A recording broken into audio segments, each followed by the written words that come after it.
Welcome to this demo of the ZanzaBee transport system. In this demo, we'll be showing you the operation of the admin side. What we see right now is the main admin screen where orders can appear for processing. They can be canceled. So we see basically a empty screen here, but we can enter an order. So the ZanzaBee system is able to accept phone orders in addition to orders placed by riders through their apps. So let's do an example of entering an order by phone through the admin. So what we see here is the order entry screen. We have name, so we could put name.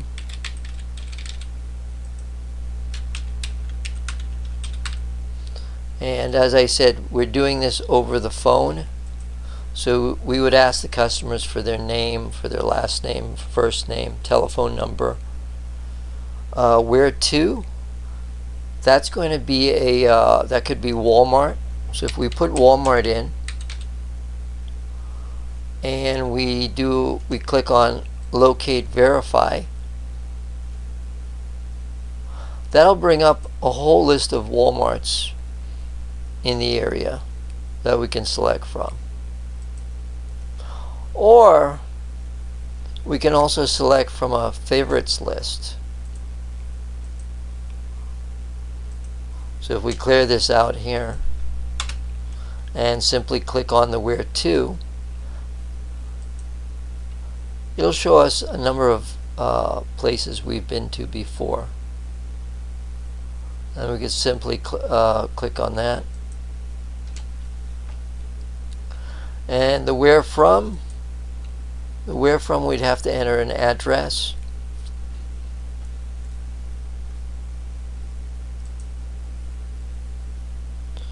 And then we must click locate verify to verify that address. And as we can see, it's listed here, so we select it. Once we do that, we can simply click get price.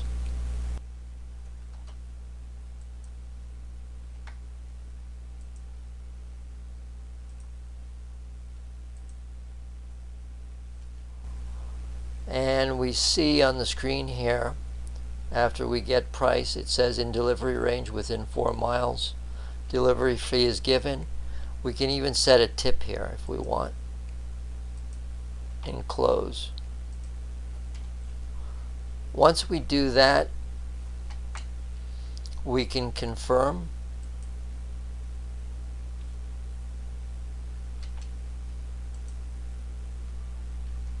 Now, being that we've entered the system, we've entered the order through the admin side, being that it's a phone call and we've taken that call, we have to give the rider a confirmation code. In this case, we see 67 to use on pickup. So when the driver picks them up, they'll be asked for this confirmation code, confirmation for pickup, and they'll have to give that code to the driver. The total fee we see is $9. So we click OK, and the order is put into queue. In this case, we simply press seek driver,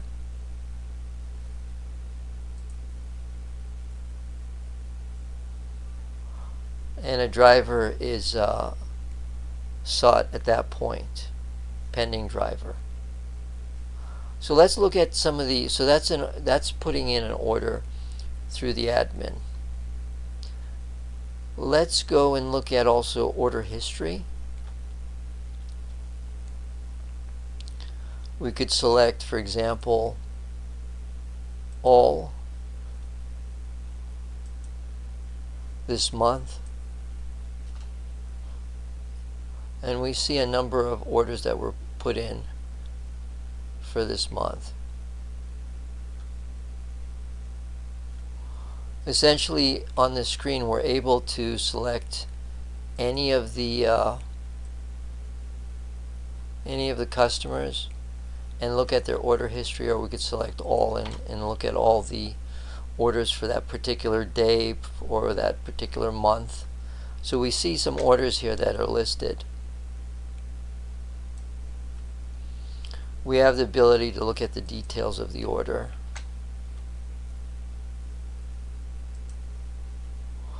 We can also do an order refund.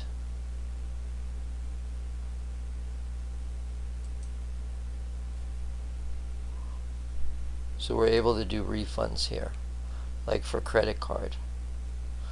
And if we have problems with a particular customer, we can also blacklist that customer here, as you can see. So that's the order history section. Driver accounts. As you can see, we have driver accounts. Some information has been hidden, like email and telephone number in this case. As they register, the drivers must send in some documents that we request for the system. Driver license and whatnot is sent in. As you can see, in this case, an ID was sent, insurance and profile pic and other information about car make and model, license number has yet to be put in. So this driver is not yet active.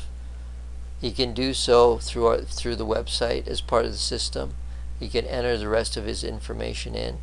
Once he does that, we can go back and activate his account here and enable his account. So by default, the drivers are disabled until they supply that information. And we have the pay schedule set as weekly. So this section here shows you the driver section.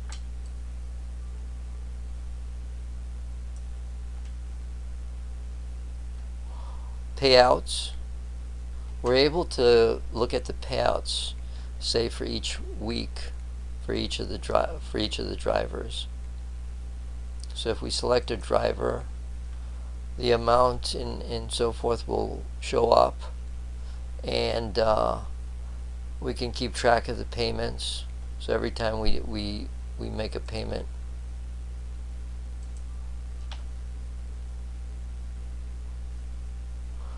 we simply check the paid box there, so we can make as a confirmation. So we can have a listing here of the payouts for particular drivers. So we when we do our driver payments, we can use this screen here. And then we have settings.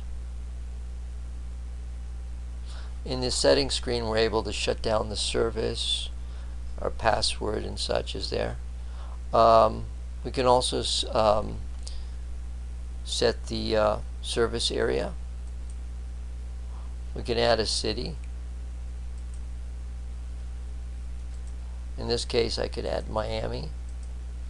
The central address, center of the location of service, we can add that in there.